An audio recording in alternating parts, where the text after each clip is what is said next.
Hola, ¿qué tal? Bienvenidos una vez más aquí a mi programa de entrevistas. Yo soy Joaquín Mamora y hoy tengo el placer de volveros a presentar a un amigo, a un gran profesional como es Pedro Carrera Bastos. Hola Pedro, ¿qué tal? Hola, amigo, ¿qué tal? Muchas gracias por la invitación. Bueno, Pedro, muchas gracias a ti para darnos un poco de tu tiempo y hablar de un tema muy interesante y que creo que ahora son las fechas más idóneas para hablar de este tema, que se acerca un poco el calor, el tomar el sol, el verano. El tema es sobre la vitamina D, la vitamina D.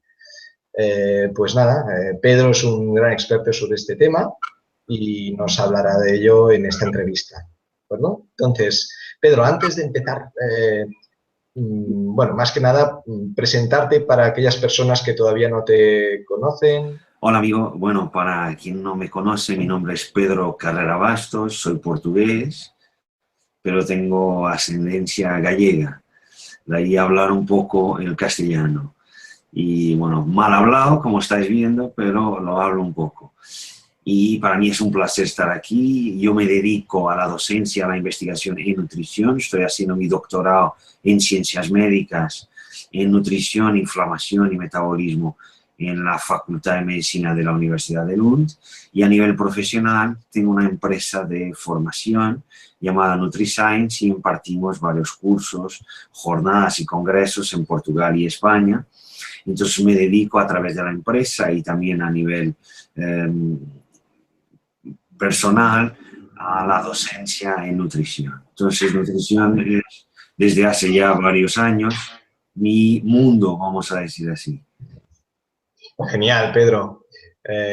Muchas gracias. Bueno, yo de hecho doy fe que la empresa que tienes en NutriScience es una gran empresa a nivel de conceptos de nutrición y de hecho que creo que ahora también empezaréis a hacer cursos en Barcelona, ¿no? Hacíais sobre todo en Portugal, en Lisboa y ahora también en Sevilla, Barcelona.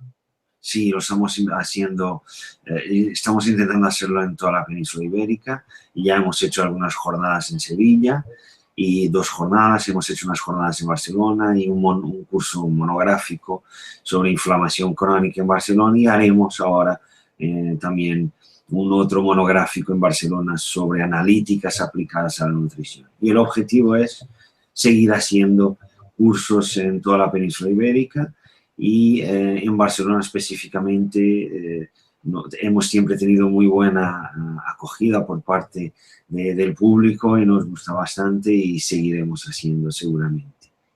Genial, genial, Pedro. Yo hace poco te fui a escuchar en el curso que diste sobre inflamación bueno, y fue un gran seminario y espero que puedas venir muchas veces más en Barcelona y en toda España para ofrecer tus conocimientos y los de todos los otros también doctores, profesores también que tienes en NutriScience.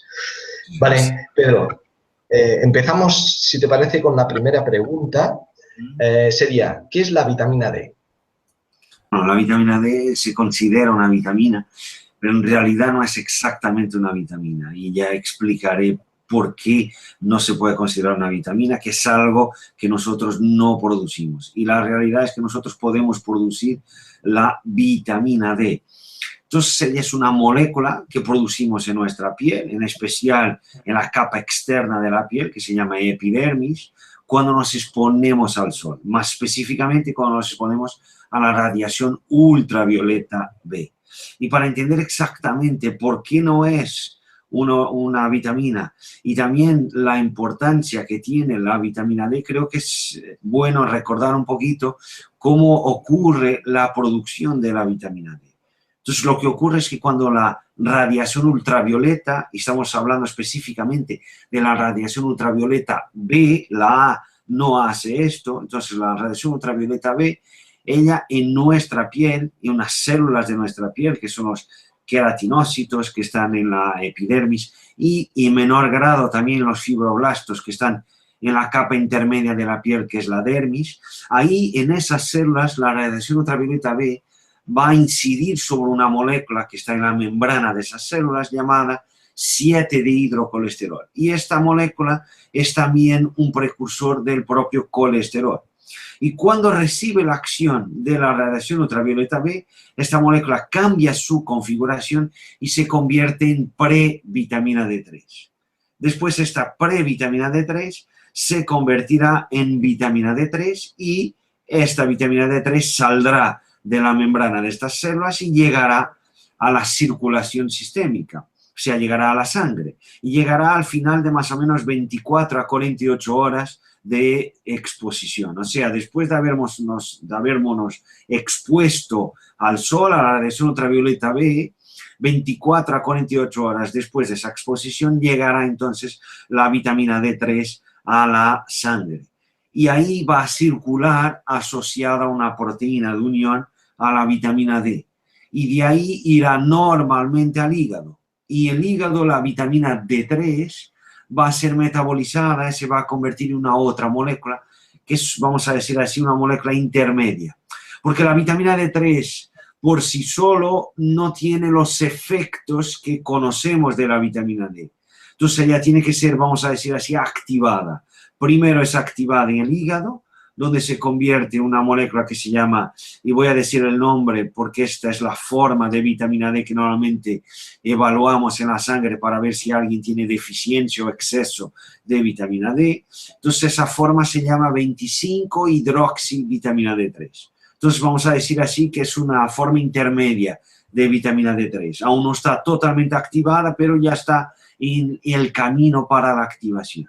Y después esa forma irá al riñón y unas células determinadas del riñón se va a activar finalmente. O sea, va a ser convertida en una otra molécula que tiene un nombre complicado, se llama 1-alfa-25-dehidroxivitamina D3 o calcitriol, que es el nombre por el cual la mayoría de la gente, la mayoría de los profesionales sanitarios la conoce. Y esta es en realidad la forma activa de la vitamina D. ¿Y por qué es la forma activa? Porque es esta que se conecta, se liga a receptores existentes en varias células de varios tejidos y órganos de nuestro cuerpo y ahí va a tener varios efectos. Entonces, primero tenemos la producción de vitamina D en la piel, después la vitamina D va hacia la sangre, de ahí va hacia el hígado, donde ya tiene una primera activación. Se convierte en 25-hidroxivitamina D3. De ahí va hacia el riñón donde tiene la última activación y ahí esa forma activa de vitamina D, el calcitriol o 1-alfa-25-dehidroxivitamina D3, sale del riñón y va hacia varias células de nuestro cuerpo, de varios tejidos y órganos y que no son solo el riñón, o sea, tejidos y órganos fuera del riñón, extra riñón, y ahí va a tener entonces una acción endocrina, o sea, una acción hormonal. Es por eso que se considera a la forma activa de la vitamina D una hormona. Pero hay algo que yo creo que es importante también saber, es que esos efectos endocrinos, o sea, sale del riñón y va hacia varias células de nuestro cuerpo, los efectos endocrinos existen, son bien reconocidos y los más reconocidos, los más conocidos son la regulación del balance de calcio y de fosfato, por ejemplo, porque permiten una adecuada absorción de calcio en nuestro intestino delgado, pero también la mineralización ósea, o sea, también tiene un efecto directo en nuestro hueso. Entonces, estos efectos y el balance de calcio y de fosfato y en la mineralización ósea son los efectos que prácticamente todo el mundo reconoce que pueden ser atribuidos a la vitamina D. Pero se sabe que la vitamina D tiene muchos más efectos que esto. No solo hace esto, pero tiene también varios otros efectos. Ok, genial, Pedro. ¿Nos podrías decir qué otros efectos puede tener la vitamina D? Sí, claro que sí. Bueno, en este caso creo que es importante hablar algo antes de especificar esos efectos. Además de el riñón como local de producción de la forma activa de la vitamina D, hoy se sabe que varias células de nuestro cuerpo, incluso que incluyen células del sistema inmune, pueden hacer esa producción de la forma activa de la vitamina D. Y lo que es más interesante es que la pueden hacer a partir de la forma intermedia que hemos producido en el hígado, de la 25-hidroxivitamina D3, o incluso lo pueden hacer a partir de la propia vitamina D3 que se ha producido en la piel. Entonces, esto significa que varias células de nuestro cuerpo podrán formar el calcitriol, la 1-alfa-25 de hidroxivitamina D3, o sea, la forma activa de la vitamina D que hemos comentado que es producida en el riñón, pero varias células también lo pueden formar. Y si la pueden formar, la forman, ¿por qué? Porque la necesitan, o sea, porque esa forma activa va a actuar directamente en esas células o en las células vecinas del mismo tejido. Entonces, significa que la forma activa de la vitamina D no es solo una hormona, o sea, no tiene solo un efecto endocrino. Tener un efecto endocrino significa que es producida en un local y va a actuar en un local distante del local de producción. Pero en este caso va a actuar localmente en esas células o en las células vecinas. Entonces no es solo una hormona, es una molécula que también tiene acciones allí autocrinas, paracrinas. Y esto es muy importante porque esto significa que la vitamina D puede regular varias funciones de nuestro cuerpo. Y más aún más aún sabemos que varias células no solo pueden producir, pero que más células aún, mismo que no puedan producir la forma activa de vitamina D, tienen receptores para esa forma activa. Eso significa que la forma activa de vitamina D que fue producida en el riñón y la forma activa de vitamina D que es producida en varias células puede actuar, una u otra puede actuar al ligarse a esos receptores en esas células y de ahí pueden regular las funciones de esas células. Hoy, por ejemplo, se sabe que la forma activa de la vitamina D podrá regular la expresión de aproximadamente 2000 genes. Entonces, esto significa que cuando me preguntas qué funciones cumple la vitamina D, es muy difícil. Es casi como preguntar qué funciones cumple el agua en nuestro cuerpo. ¿Por qué digo esto? Porque al tenernos varios receptores, o sea, receptores para la forma activa de vitamina D en varias células y al regular la expresión de muchos genes, esto significa que la vitamina D tiene muchísimas funciones. Entonces te voy a dar solo algunos ejemplos. Balance de calcio y de fosfato. Es algo que la forma activa de la vitamina D regula, como hemos comentado. Y además regula la adecuada mineralización ósea. Es por eso que la deficiencia de vitamina D puede causar raquitismo en niños y niñas, puede causar osteomalacia en adultos y puede aumentar el riesgo de osteoporosis.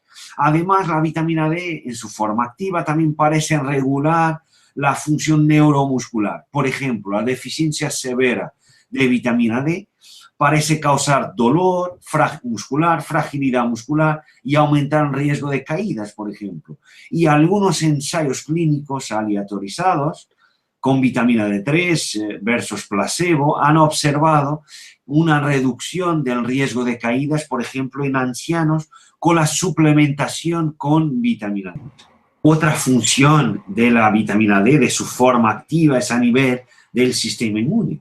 Entonces, se sabe que la forma activa de la vitamina D es muy importante para que células del sistema inmune, como los macrófagos, por ejemplo, puedan hacer frente a infecciones bacterianas. Pero también la forma activa de la vitamina D es importante para que células del sistema inmune más especializadas y que hacen frente a infecciones virales puedan cumplir su rol. Y es por eso que una reciente metaanálisis ha demostrado que la suplementación con vitamina D parece reducir el riesgo de infecciones respiratorias. Y quizás sea por eso también que afroamericanos que por el tipo de piel que tienen mayor riesgo de deficiencia de vitamina D, tienen también mayor riesgo de tuberculosis, por ejemplo. Pero además de estas funciones de la vitamina D, o sea, a nivel de permitir que el sistema inmune pueda cumplir sus funciones básicas, también la vitamina D en su forma activa, ella es muy importante para que el sistema inmune no se vuelva loco y empiece a atacar sus propios tejidos. O sea, es muy importante para prevenir enfermedades autoinmunes. y hay evidencia observacional, o sea, no es de causa-efecto, pero la evidencia en modelos animales y los estudios observacionales y algunos estudios de intervención sugieren que la vitamina D es muy importante para prevenir el desarrollo de varias enfermedades autoinmunes en personas genéticamente predispuestas para desarrollar esas enfermedades, como lupus, artritis reumatoide, esclerosis múltiple, diabetes tipo 1, enfermedades autoinmunes de la tiroides e incluso enfermedades inflamatorias intestinales como enfermedad de Crohn y la colitis ulcerosa. Además de esto, parece ser que la deficiencia de vitamina D ella lleva un aumento de la paratormona y la paratormona por múltiples mecanismos, que no importa estar ahora hablando, puede aumentar la presión arterial. Además de eso, parece ser, y esto es evidencia de estudios observacionales, que la deficiencia de vitamina D parece aumentar el riesgo de complicaciones en embarazo, enfermedades neurodegenerativas, depresión, Alzheimer y el riesgo de diabetes tipo 2 y de enfermedades cardiovasculares. Entonces, esto significa que la vitamina D, al regular varias funciones en varias células de nuestro cuerpo, va a tener una gran implicación en lo que es la manutención. Es muy importante para la manutención de una salud óptima. Entonces, hablar simplemente que la vitamina D tiene esta función o aquella, yo creo que es reductor, porque cada día se van descubriendo más células con receptores para la vitamina D, células con capacidad para producir la forma activa de la vitamina D y se van descubriendo entonces funciones de la vitamina D. Entonces yo creo que los estudios observacionales que están asociando varias enfermedades a la deficiencia de vitamina D lo están haciendo porque hoy hay una gran prevalencia de deficiencia de vitamina D. Si todo el mundo estuviera bien a nivel de vitamina D, tú no encontrarías a esos estudios. Yo creo que esa es la gran explicación, porque hoy, por varias causas, no estamos obteniendo suficiente vitamina D. Claro, genial, Pedro, genial. Bueno, sacamos una conclusión entonces que la vitamina D es bastante importante, ¿no?, para nuestra salud. Exactamente, claro. Eso es. Claro, claro. Vale, Pedro, entonces, ya lo has comentado antes, pero para que quede claro, ¿a través de qué hábitos de vida podemos conseguir esta vitamina? Bueno, exposición solar es el primero. A nivel de nuestra evolución como hominidios, esa fue la gran forma que hemos tenido de poder tener vitamina D. O sea, en vez de obtenerla, la producíamos por todo aquel proceso que he explicado al inicio. Entonces, exposición solar es la primera. Segundo, para aquellos que no pueden exponerse al sol, sea por causas médicas, sea enfermedades que llevan a que no se puedan exponer al sol, sea porque están en un local donde hay poco sol, o durante el invierno en varios locales del hemisferio norte, por ejemplo, y también del sur, o sea, por encima de 35 grados de latitud, por ejemplo, el invierno es más difícil conseguir producir vitamina D cuando nos exponemos al sol. Entonces, en esos casos, podríamos obtener a partir de alimentos. Son pocos los que tienen vitamina D. Los alimentos que tienen vitamina D en cantidades más significativas son el pescado graso de agua fría, en especial el salmón, pero el salvaje, porque el de piscifactoría parece tener hasta 4 veces menos vitamina D que el salmón salvaje, por ejemplo. Y otra alternativa sería algunas setas que reciben radiación también solar, o sea, están expuestas a la radiación ultravioleta, producen vitamina D, pero no es la vitamina D3, pero sí la vitamina D2, y más tarde, si quieres, podemos hablar las diferencias entre D2 y D3, no es exactamente lo mismo. Sería también una forma, a pesar que no es la ideal. Y además de eso tendremos los suplementos de vitamina D3. Son también una opción para cuando no podemos producirla o cuando no estamos comiendo cantidades adecuadas de fuentes de vitamina D, como es el caso del salmón. Por cada 100 gramos de salmón salvaje obtenemos aproximadamente 1000 unidades de vitamina D3. Entonces, tú necesitas ingerir más que eso al día, tendrías que ingerir más que esos 100 gramos de salmón al día. No siempre es práctico, entonces significa que no es fácil. Los esquimales, por ejemplo, como tienen una dieta muy rica en pescado y también mamíferos marinos, o sea que también contienen vitamina D en sus tejidos, en su grasa, y en ese caso los esquimales consiguen obtener aproximadamente 1000 unidades de vitamina D3 al día, a diario, a través de su dieta tradicional. Pero ellos tienen una dieta muy alta en estos alimentos, la mayoría de nosotros no tenemos. Entonces, eso significa que quizás la suplementación sea una alternativa para aquellos que no se exponen al sol. Pero exposición solar sería la primera y es la que yo personalmente utilizo en primer lugar. Claro, Pedro, porque esto te iba a preguntar. Supongo que el ser humano está hecho para aumentar sus niveles de vitamina D a través de vía de la piel, ¿no? No tanto vía oral, que como has comentado, pues quizá si no tienes una alimentación pues abundante en pescado y setas y algún otro alimento que has comentado, pues tus niveles de vitamina D no serán suficientes. Entonces, el cuerpo quizás está más preparado fisiológicamente para absorber esta vitamina D a través de la piel, ¿no? Bueno, nosotros conseguimos absorberla bien a partir de los alimentos, pero es verdad que cuando la produces a partir de la piel, ella dura, o sea, la duración en tu cuerpo, porque tú produces vitamina D o la ingieres y ella no se va a quedar, vamos a decir así, en tu cuerpo eternamente, ¿vale? Entonces ella va siendo utilizada, degradada y llega a un punto en que ya no la tienes. Entonces si no vuelves a producir o a ingerir, ya no tienes. Pero sabemos que la vitamina D3 que tú produces en la piel a partir del sol queda en tu cuerpo, o sea, en tu circulación, en tu sangre, 2 a 3 veces más tiempo que aquella que tú ingieres a partir de alimentos. Y algo interesante es que cuando tú expones todo el cuerpo, durante el tiempo necesario para el día siguiente tener un eritema, que es la piel con el color más o menos rosa, o sea, una ligera irritación de la piel, eso permite que tú produzcas entre 10.000 a 25.000 unidades de vitamina D3. La mayoría de nosotros, y yo tampoco recomendaría, excepto eso es vigilancia médica, dosis muy altas de vitamina D3, entonces la mayoría de nosotros ingiere hasta más o menos 5.000 unidades de vitamina D3 en suplemento, la mayoría no excede esto. Ahora ve lo que tú consigues con exposición solar, cuerpo todo.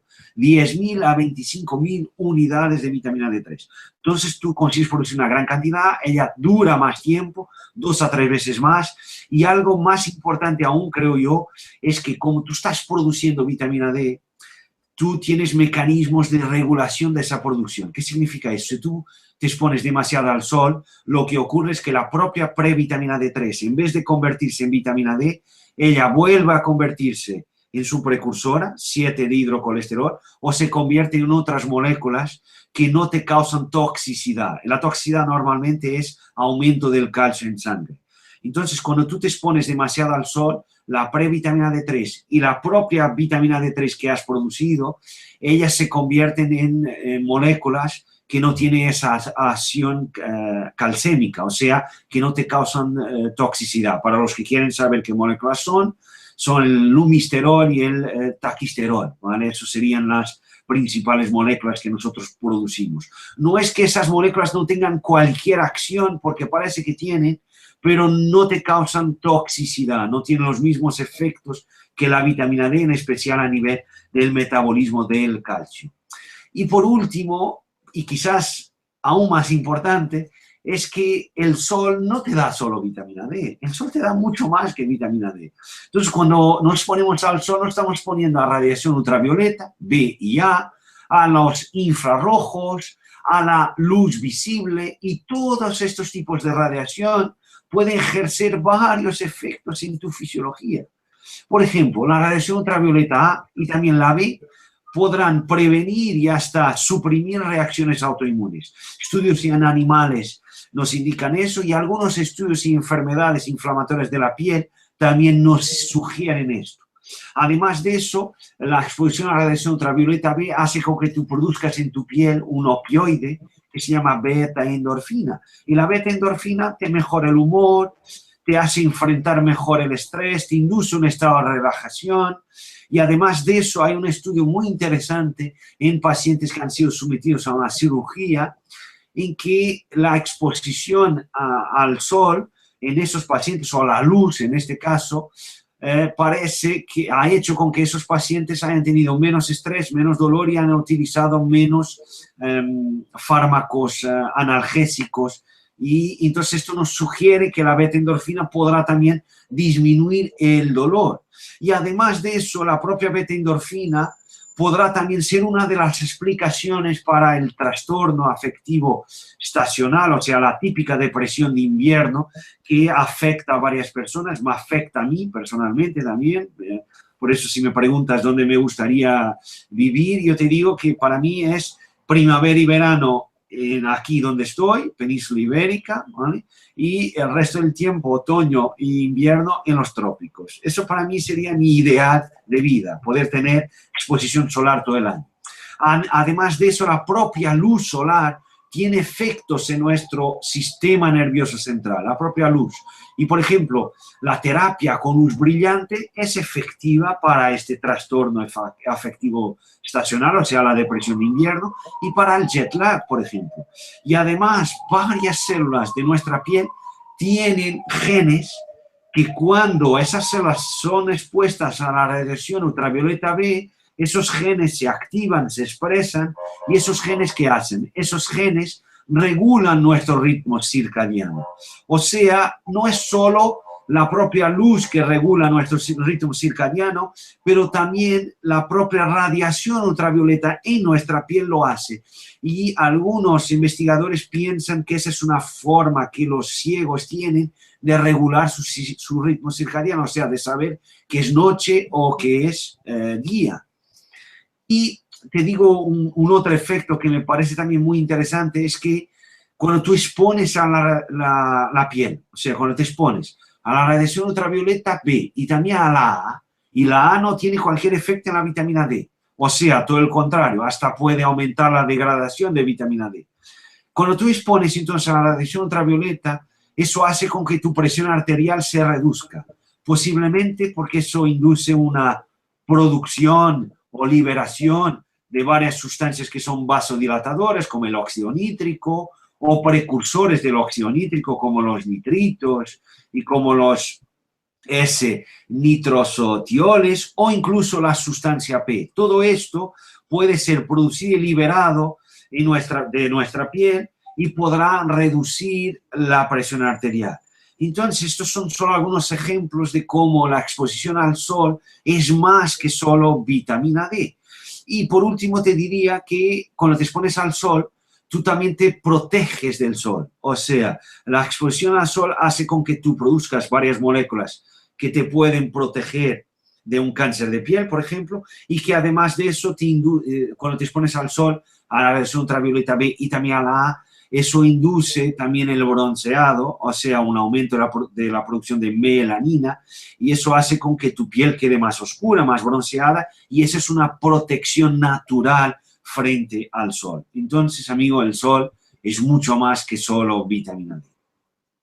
Genial, Pedro, genial. Entonces, claro, nos quedaría el concepto de que quizá pensar que tomar un suplemento de vitamina D ya puedes obtener todos los beneficios de tomar el sol, sería una visión muy reductora, ¿no? Porque tomar el sol nos ofrece otras, como tú muy bien has dicho, otras sustancias que tienen un efecto en la salud importante y que supongo que todavía no se desconocen porque no se han estudiado, ¿no? Igual quizá como la vitamina D, y quizá dentro de unos años necesitaremos suplementos de algunas de estas sustancias que has comentado, ¿no?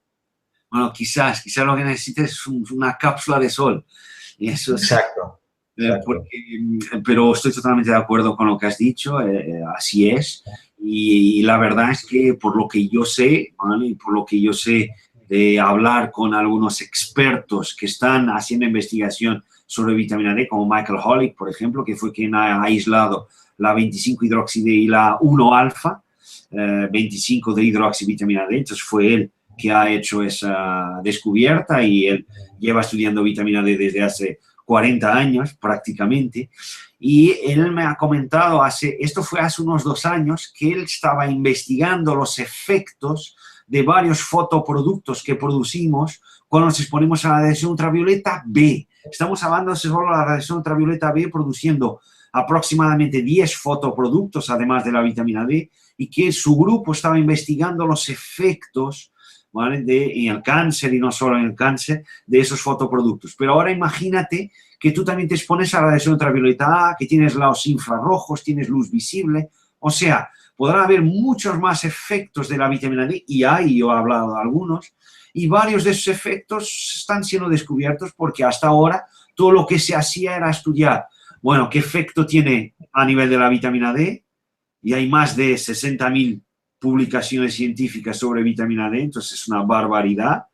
Y además también se estudian mucho los efectos adversos del sol en la piel, el envejecimiento de la piel, el cáncer, los varios tipos de cáncer de piel, etc.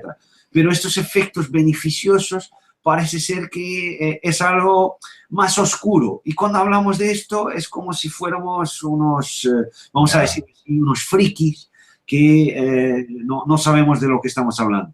Afortunadamente las cosas están cambiando y varios investigadores serios están estudiando esto, y la visión de que el sol solo nos daña y que no nos trae nada de beneficioso está cambiando radicalmente.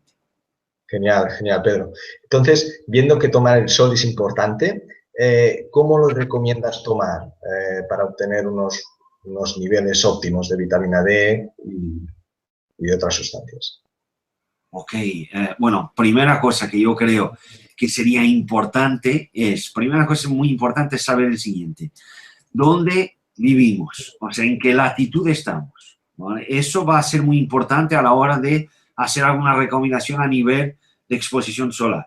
¿Vale? ¿Por qué? Porque si tú vives junto al Ecuador, puedes conseguir producir vitamina D todo el año. Si tú vives en Suecia, pues en invierno y otoño prácticamente no produces, inicio de la primavera también no. Entonces, si vives donde vives tú, donde vivo yo, que vivimos aquí entre los 35 o 42 grados de latitud norte, sea península ibérica, ahí conseguimos producir vitamina D, si nos exponemos al sol, sin protector solar, lógicamente, entre aproximadamente marzo y octubre. No hay problema, consigues desde que te expongas. Si estamos hablando del invierno, es posible, pero te tienes que exponer mucho más. Entonces, esto significa que hay que saber primero cuál es la latitud donde estás, dónde vives. Segundo, en qué estación del año estás. Tercero, cuál es la hora del día. Porque no es lo mismo exponerte a las 8 de la mañana, exponerte a la 1 de la tarde. Totalmente distinto. ¿Vale? A la 1 de la tarde producirás mucho más que a las 8 de la mañana o a las 6 de la tarde. Cuarto lugar, ¿qué tipo de piel tienes? Si tienes una piel tipo 3, que es más o menos la mía, una piel de personas que no se queman frecuentemente, se broncean sin dificultad, son personas de origen mediterránea, del Oriente Medio. Si estás hablando de una persona con una piel tipo 3, por ejemplo, en la península ibérica, vamos a decir así, en junio a agosto, entre las 8 de la mañana y las 11 de la mañana, esa persona necesitaría en brazos y piernas de exponerse aproximadamente 20 a 30 minutos para producir 2.000 a 4.000 unidades de vitamina D. Pero si es una persona de piel tipo 5, tipo 6, una persona que viene, por ejemplo, del centro de África, esa persona necesitaría en la misma hora del día, el mismo mes del año, y también en brazos y piernas, 40 a 60 minutos. Si estamos hablando de una persona con una piel tipo 1, 10 a 15 minutos. Y si estamos hablando de la 1 de la tarde, a la 1 de la tarde, entre junio y agosto, con una piel tipo 1, 2 a 8 minutos es suficiente para producir brazos y piernas 2.000 a 4.000 unidades de vitamina D. Si hablas de una persona con una piel tipo 5, tipo 6, persona de África, 25 a 35 minutos. Una persona piel tipo 3 como yo, 15 a 20 minutos. Entonces no es lo mismo tener un tipo de piel u otro, vivir en una latitud más alta o más baja, estar en invierno, estar en el verano, exponerse a las 8 de la mañana, exponerse a la 1 de la tarde. Y por último, tienes que saber también si te puedes o no exponer. porque existen personas que no se pueden exponer, existen enfermedades donde está contraindicado. El lupus puede causar, por ejemplo, a pesar que el lupus beneficia de la exposición solar y de la vitamina D por los efectos que tiene la vitamina D y la propia radiación en la inmunotolerancia, cuando ya tienes lupus y una fase activa de la enfermedad, eso te puede causar una fotosensibilidad y no te puedes exponer.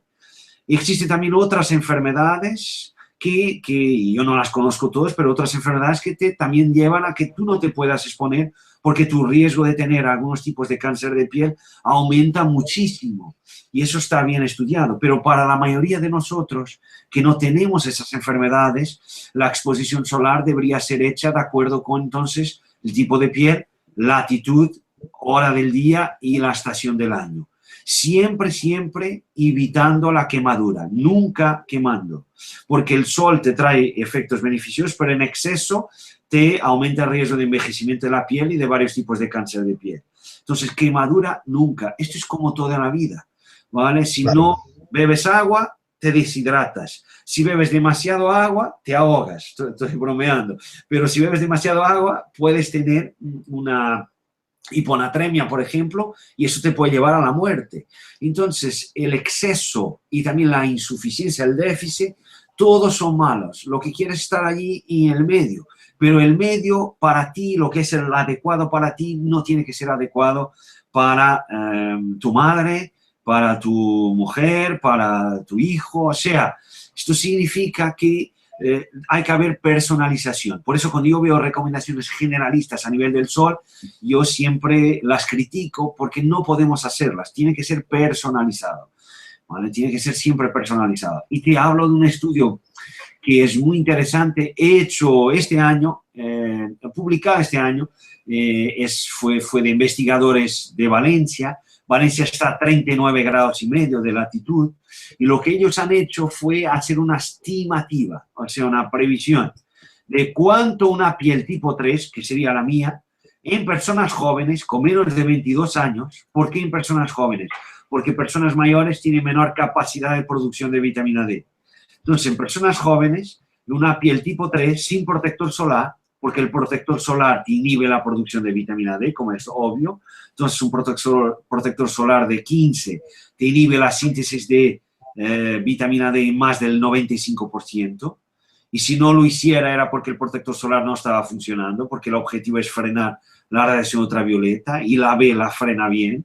Entonces, si tú sigues produciendo vitamina D es porque estás dejando pasar la radiación ultravioleta B.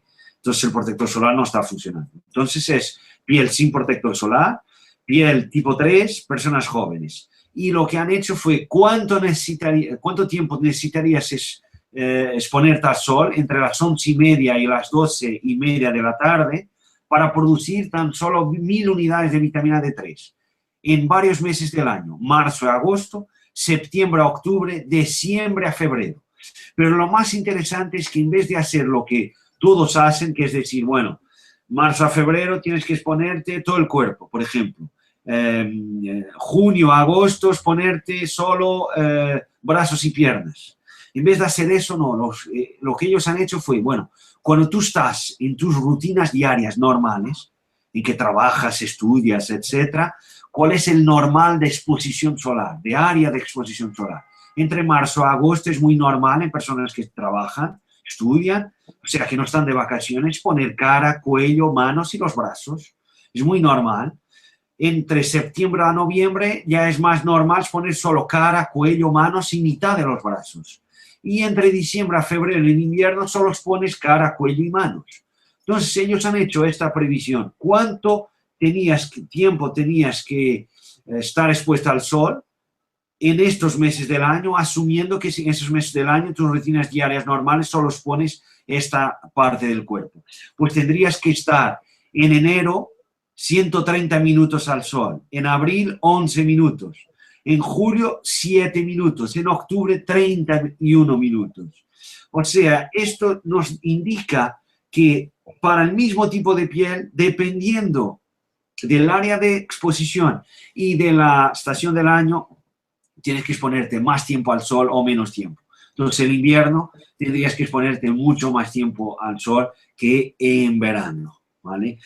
Otra recomendación importante es mejor exponerte por la mañana que por la tarde, por varios motivos. Primero que todo, parece ser que la reparación del ADN, y si tú te expones demasiado, puedes tener lesiones en tu ADN, la reparación del ADN, y eso puede llevar al cáncer, la reparación del ADN, por lo menos en modelos animales, y se presume que en humanos sea así, en modelos animales, la reparación del ADN es mayor por la noche que por la mañana. Como estamos hablando de animales noctívagos, asumiendo que entonces se puede hacer la transferencia a humanos, se indicaría que en humanos la mayor reparación del ADN sería por la mañana. Entonces sería mejor ponerte por la mañana que por la tarde, porque en el caso que tengas lesiones en el ADN, tu reparación será mejor. Por otro lado, también se sabe que a partir de las 3 de la tarde, tu síntesis de vitamina D es menor, ¿vale? Y la mayor síntesis de vitamina D ocurre aquí entre las 11 y las 2, 3 de la tarde. Entonces, hasta esa hora y después de esa hora, tu síntesis de vitamina D reduce. ¿Por qué? Porque la radiación ultravioleta B reduce también. Pero la A sigue estando alta.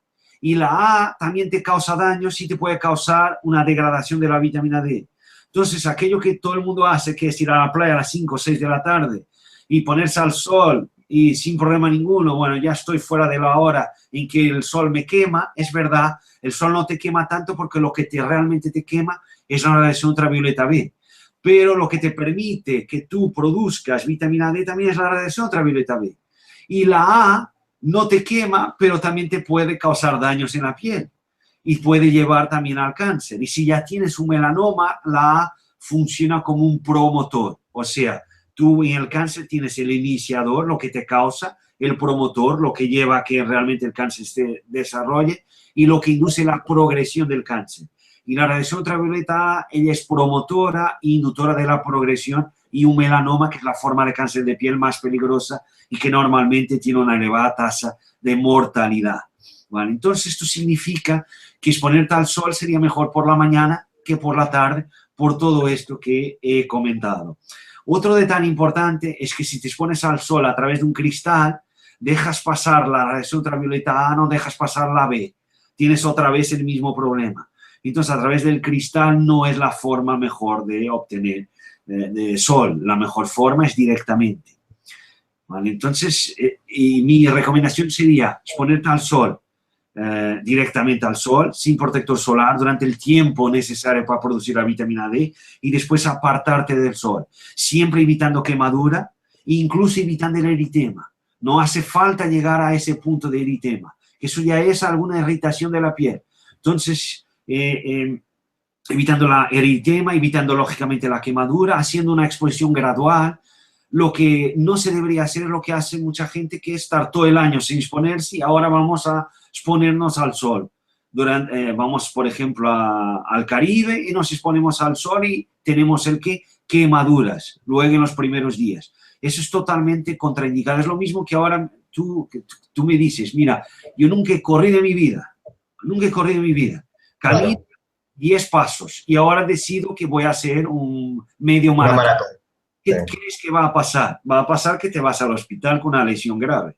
Entonces es el mismo con el sol. Y como toda la vida, necesitas adaptación, necesitas progresión para llegar a esa adaptación.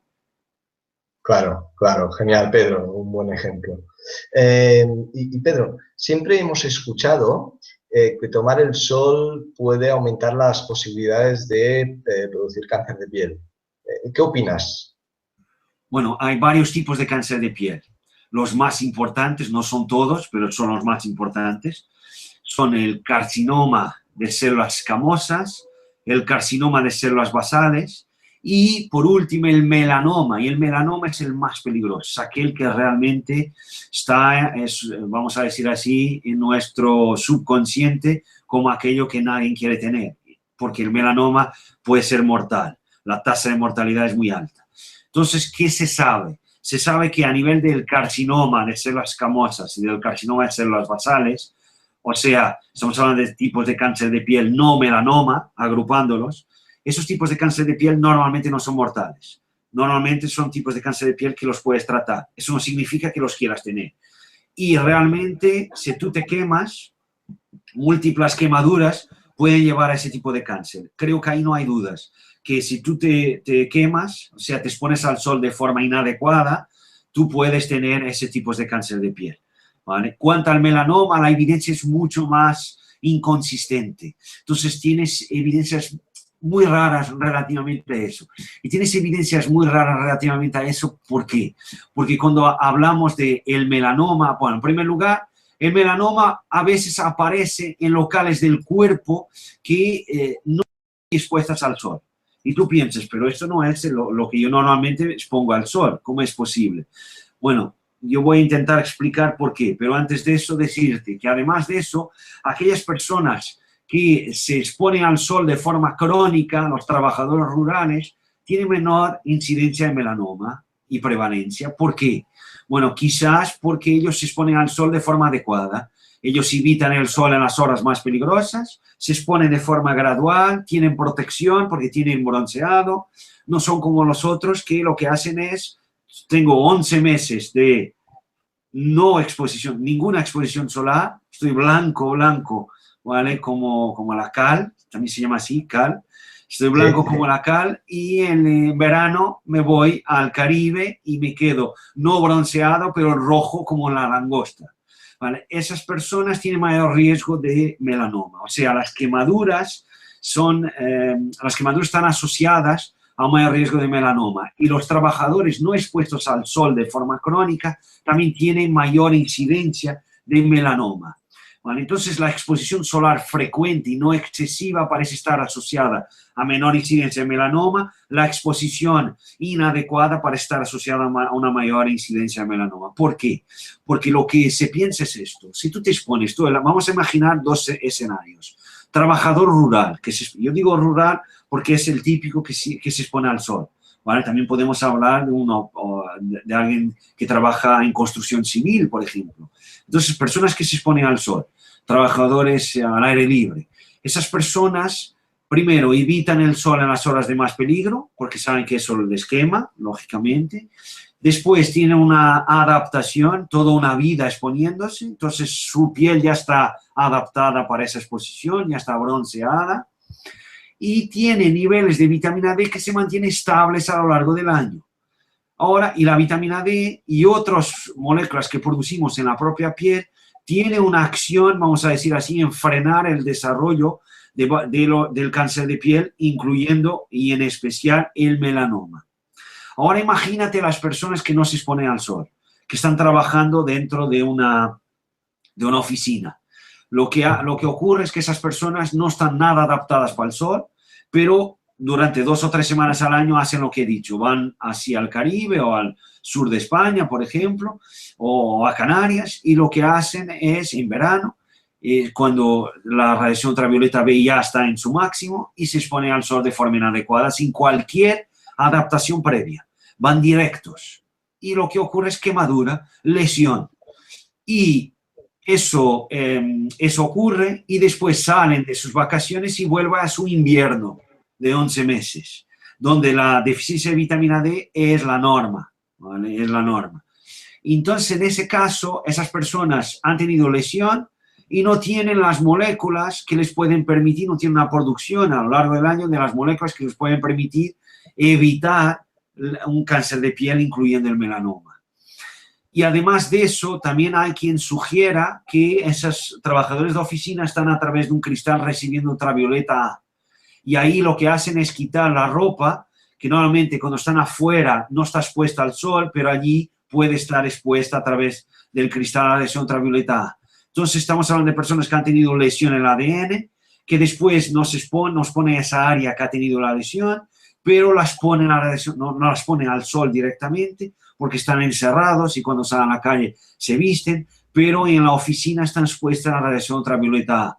Y eso puede explicar también por qué el melanoma podrá aparecer en áreas del cuerpo que supuestamente están menos expuestas al sol, ¿vale? Por otro lado, también no podemos olvidar que varios factores de riesgo para el cáncer también están factores de riesgo para el melanoma, como la dieta, como la obesidad, como el sedentarismo, etc. No podemos olvidar eso, ¿vale? Porque solo estamos pensando que es un problema local y no es un problema local, es un problema sistémico. Claro, genial. Hay muchos otros factores que influyen en esto, ¿eh? Vale, muy bien, Pedro. Entonces, ¿puede existir una intoxicación por vitamina D? Puede, sí, si estamos hablando de suplementación, claro que puede. Estamos hablando de sol, aparentemente no. ¿Por qué? Porque tú conviertes la previtamina D y la vitamina D en exceso, que vas produciendo en exceso, en esos fotoproductos que no te causan toxicidad. Aún así, hay quien sugiera que exponerse demasiado al sol y tener niveles muy altos de 25-hidroxivitamina D, que es la forma que utilizamos para analizar si alguien tiene deficiencia o exceso de vitamina D, también puede, a pesar que no causa los típicos síntomas de toxicidad, como son la hipercalciuria, o sea, el aumento del calcio en sangre y el aumento del calcio en orina, eso también podría causar algunos problemas. Entonces, el ideal es exponerse al sol de forma adecuada, intentando mantener niveles de la 25-hidroxide entre 30 y 50 nanogramos por mililitro. O sea, cuando vas a medir en sangre, lo que parece ser adecuado es 20 a 50 nanogramos por mililitro. Yo sé que existe a quien recomienda que tú tomes dosis de vitamina D muy altas y que tengas valores de 25-hidroxide mucho más altos que esto, incluso más altos que 100 nanogramos por mililitro. Yo no estoy de acuerdo con eso. ¿Por qué? Porque ya estamos hablando de una terapia, ya no estamos hablando de lo que es fisiológico, ya estamos hablando de algo que es farmacológico.